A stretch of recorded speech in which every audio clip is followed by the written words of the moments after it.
Hello everyone, this is Jennifer, and I'm going to talk about manipulation tactics by narcissists, and the one I'm talking about right now would be isolation.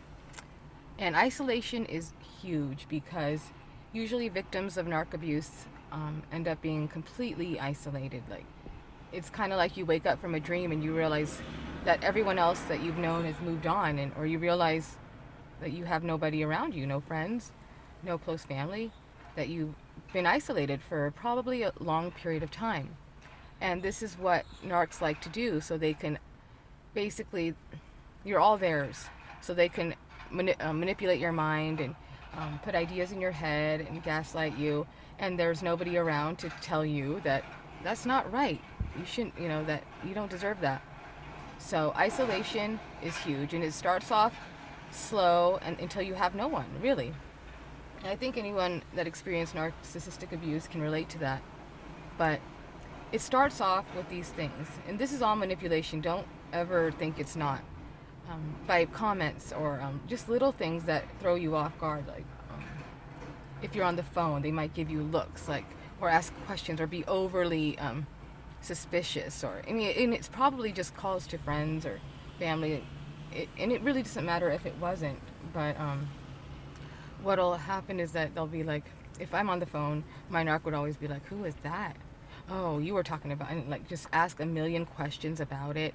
Or if he was napping, he would like comment how he couldn't sleep because I was talking. So at first I would whisper on the phone until I finally just went outside to take my calls because I didn't want to bother him. But even when I answered the phone calls, it was the questions, like, it was the suspicious questions, and it becomes very tiring. And after a while, like, first you'll end up like maybe going outside to answer your phone, and then the phone conversations will be shorter and shorter until you just don't take the calls anymore because it's a lot of work. And as far as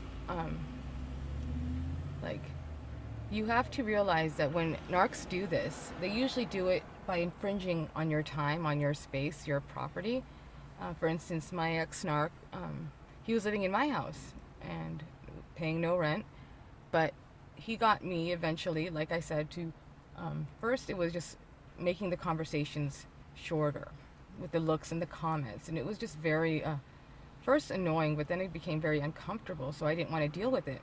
So quiet, short conversations, and then I would end up going outside of my own house, okay, because I didn't want to wake him or bother him, and I didn't want the questions that he over and over again, and sometimes accusations about who was that. Well, you guys were talking about this, and then having to explain yourself over and over again, and having this done in your own space, your own property, is ridiculous. Okay, and what I should have said at that time was, you know, basically I could talk to whoever I want.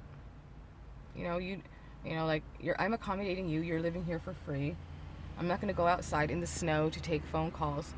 And with the 21 questions, I should have put an end to it. Like, what's with the 21 questions? I don't remember. I'm not going to explain it to you. And leave it at that. And again, like I've always said, it's very important not to get angry or super emotional in these circumstances, because that's what they use against you. So what I said exactly, like, what's with the 21 questions? I'm not going to, I don't need to explain that to you. This is my house. And keeping it clear and concise, and letting them know whose place this really is, and that they have no right to do this. So isolation, it starts off like that, but then after this, when you get deep into the relationship with the narc and you have become isolated, you become used to it. So you start to isolate yourself, and you might feel weird, like around people. You might feel awkward, like in ways that you have never felt awkward before.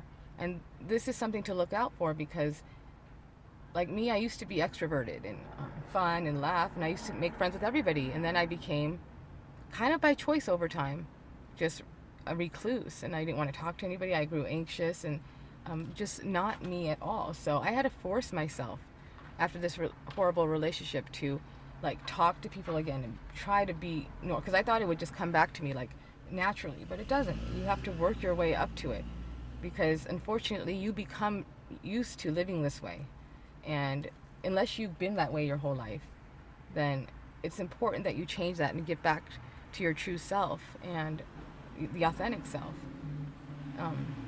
and not to be, slipped into that black hole, because then they win. They win. And you just need to be who you are, whatever you were, whatever you wanted to be prior to the narc, because that's how you regain yourself, and it takes work. Okay? Thank you.